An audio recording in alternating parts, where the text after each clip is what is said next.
gloves, bags, shovels, and clippers. People can help us. Yeah, cut or pull and leave it at the base, and then just make sure all plant parts are in bags.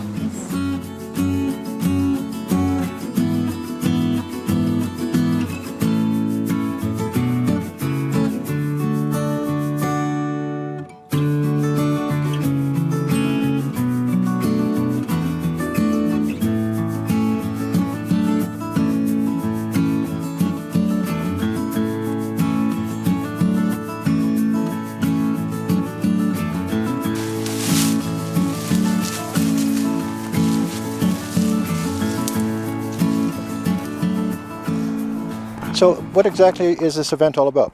Yeah, so community invasive plant pulls are designed to get community members and community groups involved actively with the removal and kind of stewardship role of taking care of the places that they love, so getting rid of invasive species as much as possible. There we go.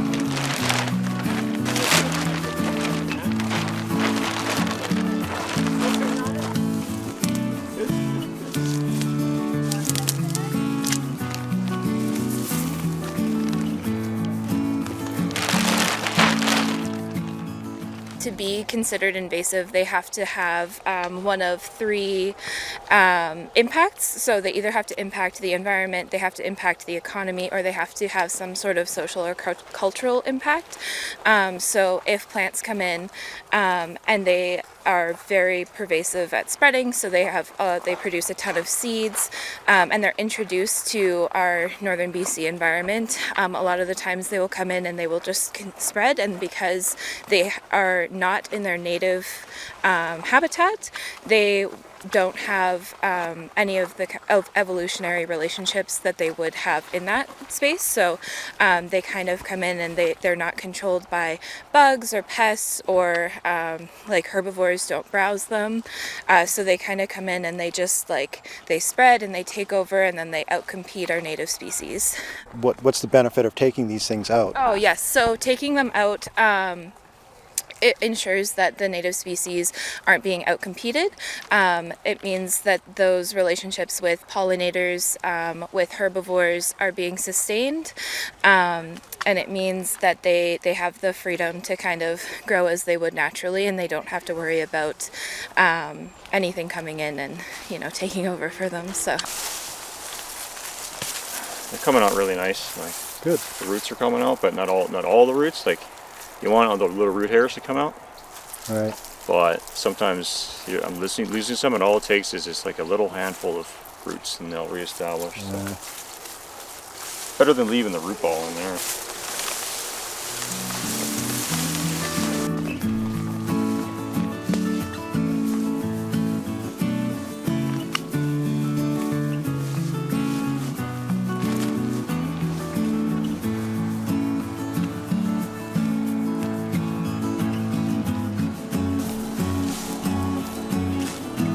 Thistles are tough.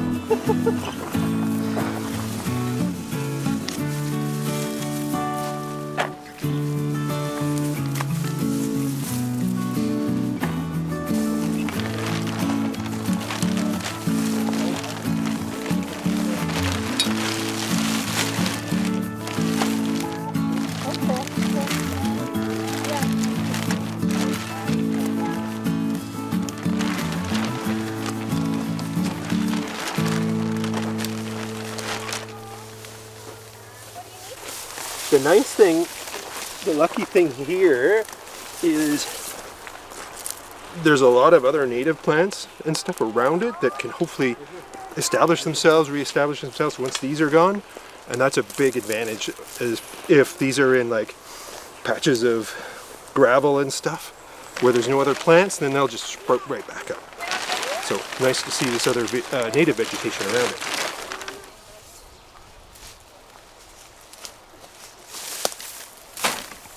in our area, well, let's just specifically talk about the marsh because that's where we are today. What would the main invasive species be that you're working on today? Yeah. So we're working on Canada thistle. We're working on spotted knapweed. So it's kind of thistle-like. It's a lot shorter. It's not as prickly, but it kind of has the same flowers at the end there, and it really likes like more sandy soils. So we're trying to make sure that it doesn't come in. And there's also some toadflax. So toadflax is a tall yellow plant. It kind of looks like a snapdragon flower. So those are the three that we've seen so far that we're trying to target.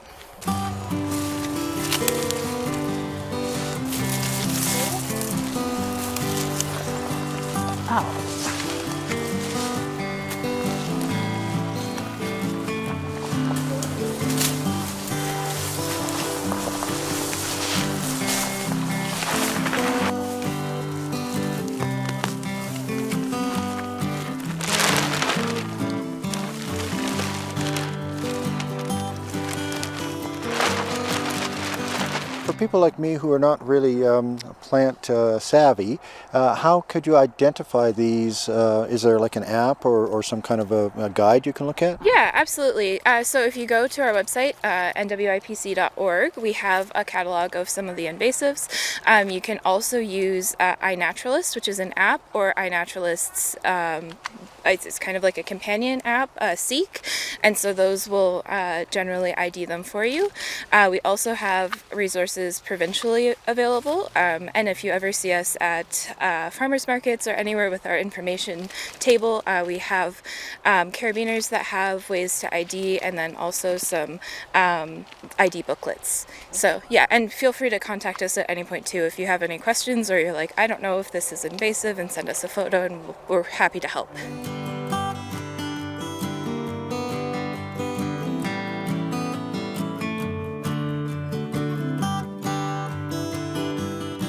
And so one more time, could you give us your website address? Yeah, www.nwipc.org.